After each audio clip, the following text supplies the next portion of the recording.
Hello, hello! Good evening.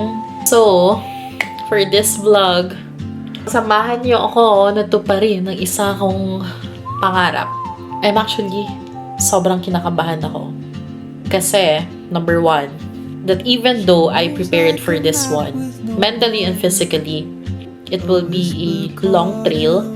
And second, nag-uumarte na naman ang tuhod ko. Yung kanan na tuhod ko right now. Fingers crossed, may sea of clouds. Sana may clearing. So yeah, come with me guys as I climb Mount Pulag. Climbing Mount Pulag was once just a dream I would whisper to myself. Isang someday na hindi ko alam kung kailan mangyayari. 8 hours of travel from Manila to Benguet, pagod na agad ang katawan. Pero mas malakas yung excitement. Habang nasa van, I kept thinking, ito na ba talaga? Aakyat na ako ng Pulag? Pero bago pa man dumating ang summit, may kalaban na ako. Ang sarili kong katawan. Alam ko, days before the climb, hindi okay ang right knee ko. It was a go or not go moment. And honestly, natakot ako. What if hindi kayanin? What if hanggang pangarap na lang ulit? But I chose to go. I chose faith over fear.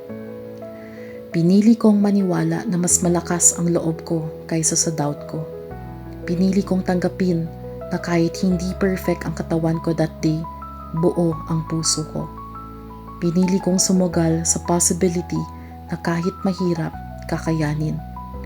Kasi minsan, hindi naman natin kailangan maging 100% ready. Minsan, ang kailangan lang 100% willing. I told myself, hindi mo kailangan maging pinakamalakas na hiker. Kailangan mo lang maging mas matapang kaysa kahapon. At kung masaktan man ang tuhod ko, kung hingalin man ako, kung mabagal man ako kumpara sa iba, okay lang. This hike is not a race. It's a promise I made to myself. Pagdating sa ranger station, habang nagsisimula ang trek, tahimik lang akong nagdadasal. Lord, sana may clearing. Sana kayanin ang tuhod ko. Sana kayanin ko. From ranger station to Camp 1, ramdam ko agad yung altitude. My lungs were burning. Parang bawat hinga may kasamang bigat. Pagdating ng Camp 1, I asked myself quietly, kaya ko pa ba? And the answer was simple. One more step. From Camp 1 to Camp 2, mas naging personal ang laban. Hindi na siya about sa view. Hindi na rin about sa summit photo. It was about survival. About grit. Bahala na kung walang clearing, basta makaakyat. Pagdating ng Camp 2, doon nagsimula sumuko ang tuhod ko. It was burning. My legs were shaking. My lungs were begging for more oxygen. Something the mountain could not fully give. The wind was colder. The trail was steeper. And I felt smaller and smaller against the mountain. Pero mas lumakas ang dasal ko. The hike from Camp 2 to the peak was the hardest. Hindi lang dahil sa lamig na parang 0 degrees. Hindi lang dahil sa hangin na tumatagos sa bawat layer ng suot ko. It was hard because I was fighting my limits. Every step was a conversation between pain and purpose. Every breath was a reminder na buhay ako. Every pause was a choice to stop or to continue, and I continued. When I finally reached the peak, ang una ko lang nasabi, thank you Lord. Sa sobrang lamig, nanginginig na ako, but I chose to stay.